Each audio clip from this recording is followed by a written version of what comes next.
Hey everyone, I'm Dr. Heather Hammerstedt. I think most of you know me at this point because I'm going live in the Wholist Hammerstedt Health and Wellness group. But as a reminder, I'm an emergency physician and a lifestyle medicine physician. And I love to educate and empower professionals and other busy folks on how to incorporate real lifestyle change for sustainable health and for prevention and reversal of disease. I see it all the time, not just in my lifestyle medicine work, but in my emergency medicine work, how much we could really prevent and reverse a lot of the chronic diseases. They think up to 80% with food, weight, stress, mindfulness, mindset, exercise, sleep, and more. So I'm on at Wholist Health on all of social media and at www.wholisthealth.com, where you can find information on all of our coaching programs, telehealth consulting, and speaking services. So every once in a while, I'll throw on a Facebook Live looking for what you all want to hear about. Mostly it's food and exercise and mindset, which is how I choose my weekly education themes on social media on my website blog.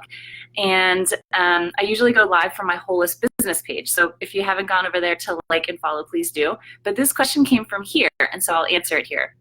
So keep on answering those posts and send me a PM or just post in this group and I'll approve the post and answer. So this request was different. Someone asked me to comment on work-life balance, and this person is another physician, but this topic is totally relevant to all of us, no matter our profession, our career, or whether we work from home or in the home. It's a struggle in this world of instant contact, instant expectations, and I should preface all this with I do not do this as well as I could. It is a constant struggle for me, just like it is for you. I'm doing this from a call room before a night shift, so let's just put this in perspective. But I do have some ideas, so let's get into it. Post comments with questions and suggestions on how you do it well, and I'll respond live if you're here or in the comments later if you're replaying. So planning. I know this is my constant refrain, and those of you who follow along on social media, and especially those of you who are my clients, are like rolling your eyes right now. But I talk about it all the time because you are not going to find work-life balance by thinking it's going to happen on its own spontaneously. Because you know what happens spontaneously? Procrastination and things that seem fun. And those things are great, but you know what else happens spontaneously to a lot of us instead? We take a work call, or we start doing email, or we get into that to-do list, or we get distracted.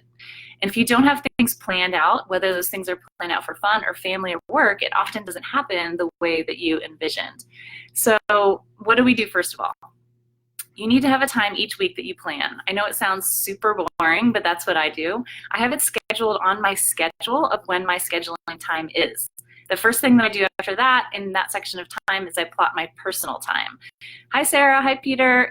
Hi, Jaime. Balance is important, my friend. You are just as busy as I am. Hi, Nancy.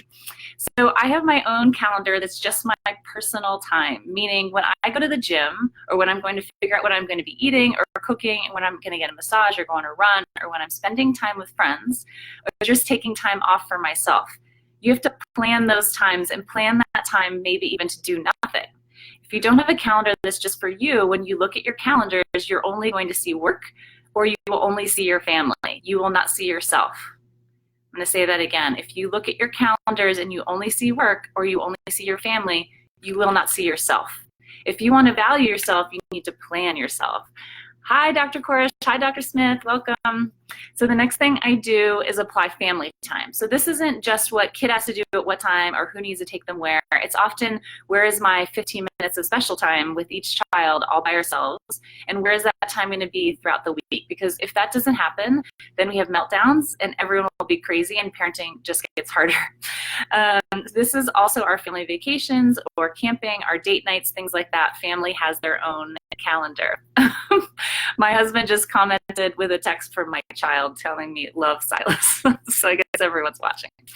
So the next thing I do is put my business time and my work time. So actually I go through and figure out where is an hour each day. And sometimes if I'm lucky, a whole 5 or 6 hour block of time that I'm going to be doing whatever that task is. Whether it's Wholist work with my clients or planning new programs, whether it's doing work for global emergency care, which is my work in East Africa, or whether it's emergency medicine administrative work. If I don't decide what I want to be doing during each period of time, then I'm just going to sit down and get overwhelmed, and then I'm going to be inefficient or doing little tasks that don't meet the overall goal, or reorganizing instead of being productive. So I plotted out what it is for the whole week of that time, what that's going to be, and we'll talk about that a little bit later about how I do that. But most importantly, trying to be realistic about what I can get done in that time. I'm not the best at this. You really should only be putting 3 things into a block of time to do, because otherwise you're just going to get frustrated and be punting things down the road. So the next thing I do is plot my long-term goals, meaning I go back to a software that I use called OmniFocus, and I'll bring that up in a minute. It lets me look through and see kind of where I am in terms of all of my short, medium, and long-term goals for each project. And I can see where I am and where I may be getting off track, and that helps me adjust my business time a little bit better. So I've alluded to this, right? You're going to need software for this. And I know some of you people really like to write things out on paper, and bless you, but you're wasting time because you're going to write it over and over and over again if you don't use software that helps you longitudinally work this out. You're just going to waste time, and that's time away from life, and it's time away from balance, right? So what do I use? I use Fantastical Calendar. It just lets me take all of my Google calendars, all of my work calendars, put them into one place, color-coded, so I can see what it is that is in the upcoming days and what I'm spending or not spending my time on, right? That's what the different colors of work are, what my family time is, what the me time is. And by the way, I'm not an affiliate for any of these. I'm just like giving you the information. So I also use OmniFocus, which is a planning software that I use for my own program and project management. So this is just for me. It's not for anybody else on my team.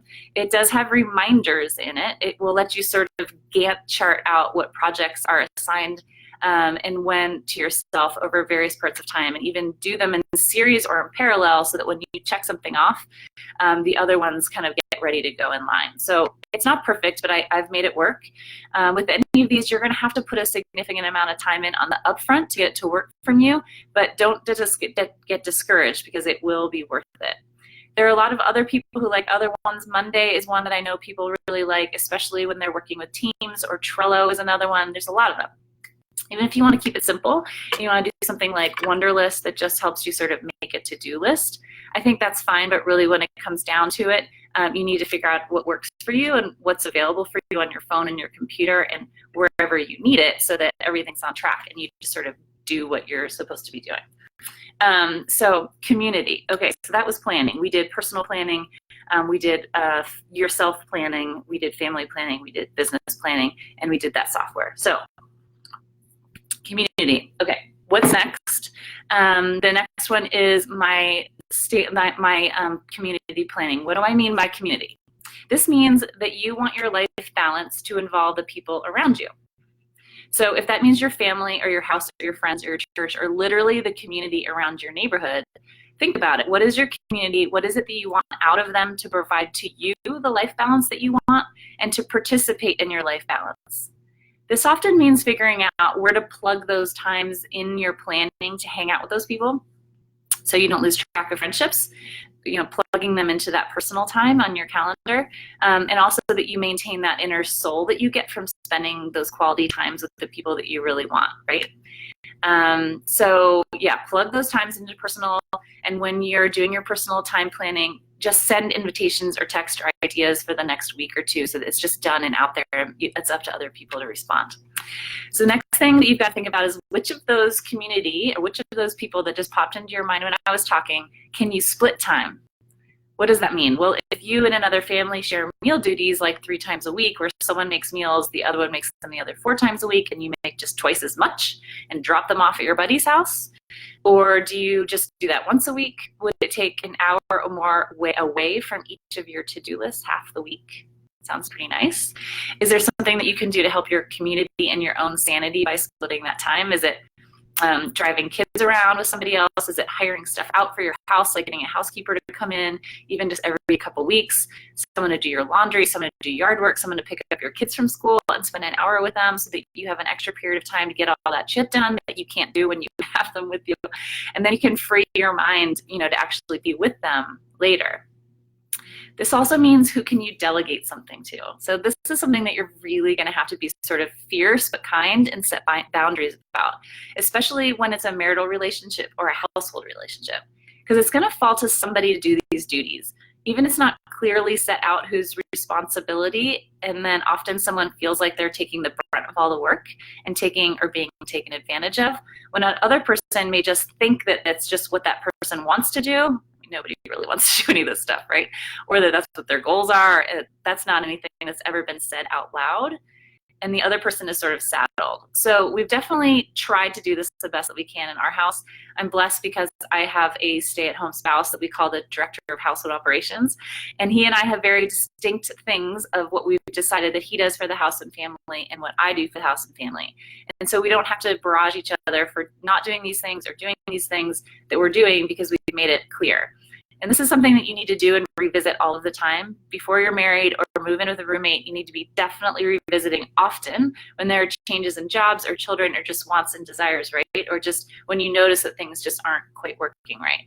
So in our family, we try to have family meetings as often as we can where we sit down and talk about what we did the week before, what we're going to do the week after, how those things felt and what went well and what didn't go well. And additionally, we find something to appreciate about each other, which often ends up with one of my children appreciating himself. But during that time, we also do talk about, what it is that we want to do this week or whose job is what and the things that we can't do that week. So again, being kind but fierce and setting those boundaries and assignments and letting your kids do it too. Next, we did planning community. Now we're going to do touch it once.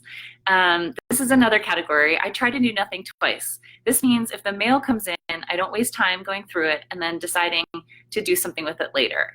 If I don't have time to put toward it or something else is more prioritized, like kids or me or my husband, I'll leave it. And then when I have time to sit down and do it, I go through it and touch it once. It goes in the garbage. I pay it. I address it. I read it. I give it to the person it belongs to, right? So this is the same thing with email. If it comes through, I'm not going to look unless I can. And then when I go through, I'm going to delete it, store it somewhere else in case I need to look at it at some point or might need it later, or I manage reply or do it. And what I mean by manage it is sometimes you can delegate that. So if you can't read something and then mark it unread and then go back to it later and then read it again, you're just killing yourself. So I do this with lots of other things too. If you don't have time to get through all the laundry basket, don't sit down and do the laundry basket. If you don't have time to really sit with your child and do what it is you're really going to do with them and then don't do it right, then you're going to be half-assing it and wait until there's a time to actually do it and sit down that might be more valuable. This means, like for me in emergency medicine, I'm going to do the charts as I'm going through patient care. When I'm done, that patient's discharged or admitted, I sign it and I'm done. There's no coming back 2 days later to fill out all of my charts. What can you think of in your life where you can touch it once and don't get dirty on me? But there's always ways where you can make things more efficient. So this brings me to the next part. Find efficiencies and prioritize your time. So this is along the same line as touch it once, but it's a little bit different. Find efficiencies and prioritize your time. When you sit down and you think about all the things that you have to do, make them into 4 categories. You have urgent and important, important but not urgent, urgent but not important, and neither urgent or important, right? So it's easier if you write it out as you listen.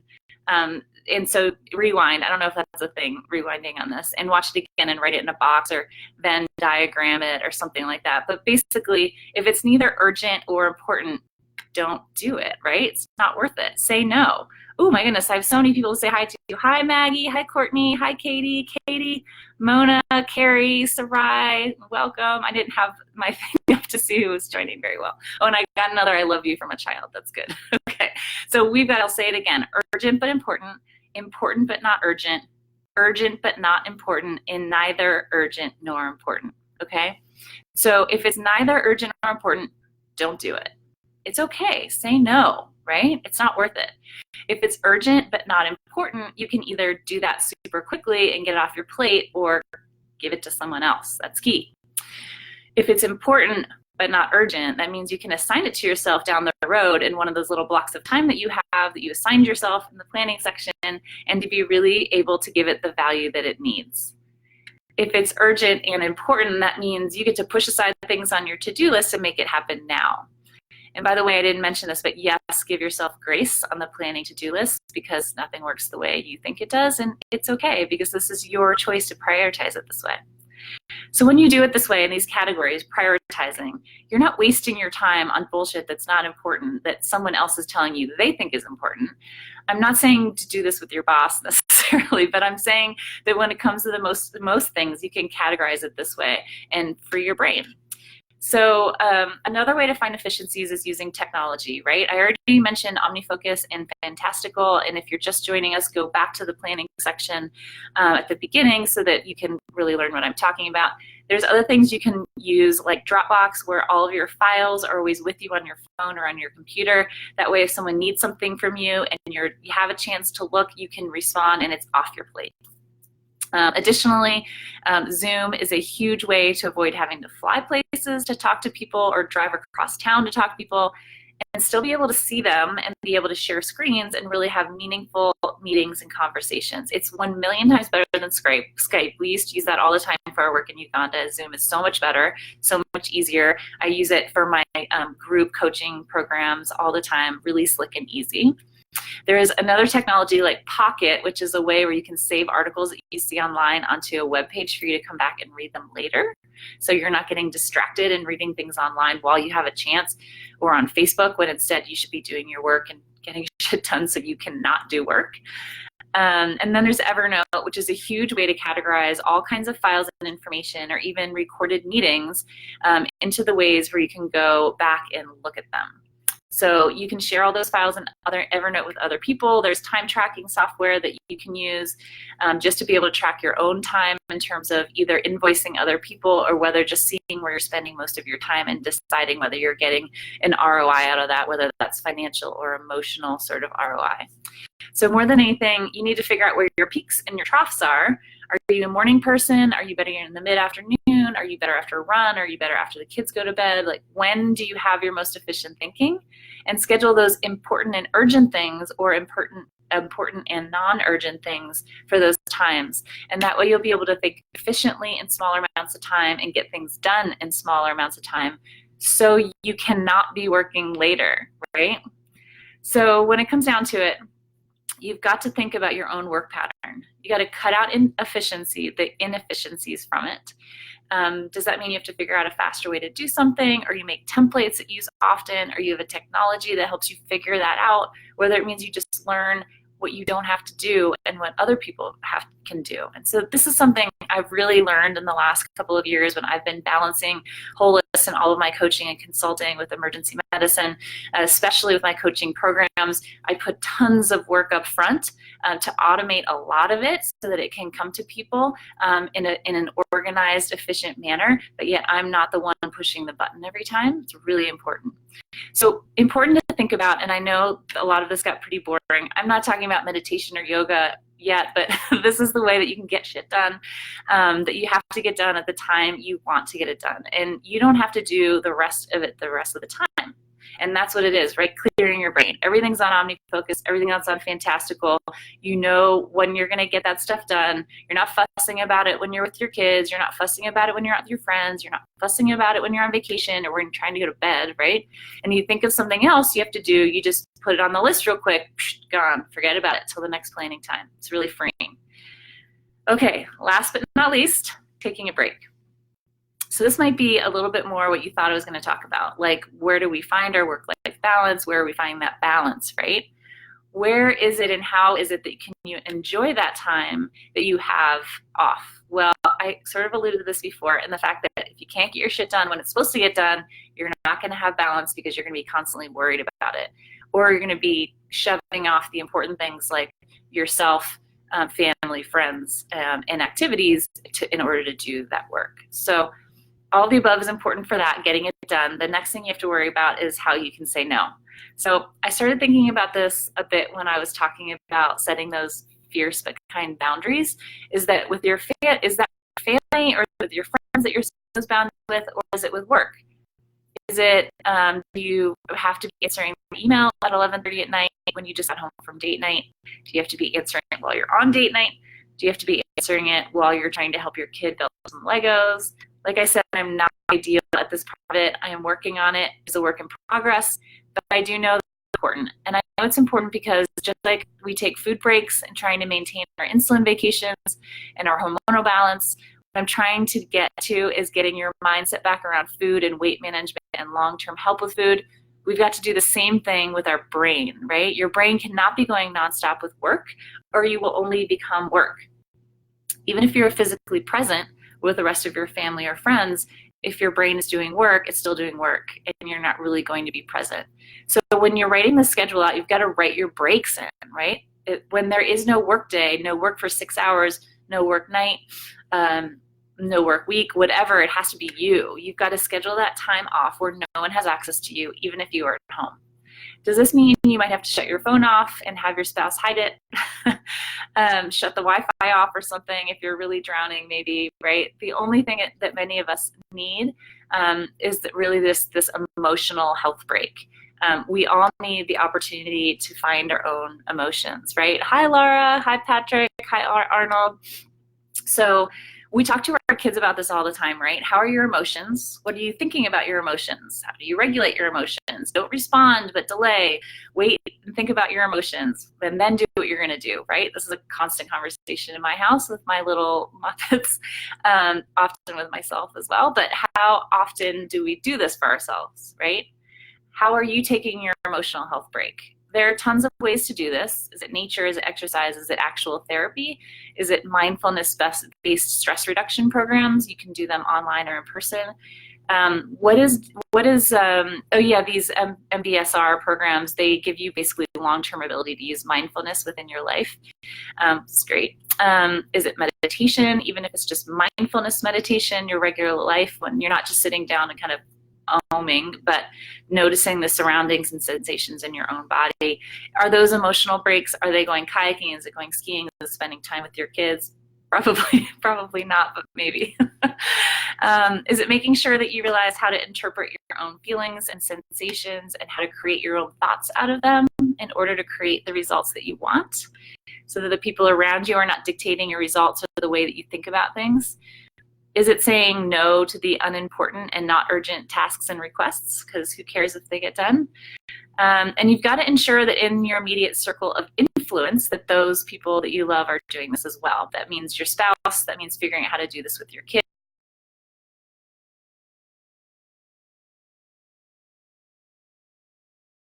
Your business some way. Oh.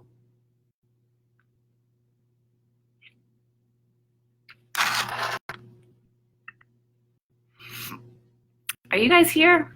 I got like disconnected somehow.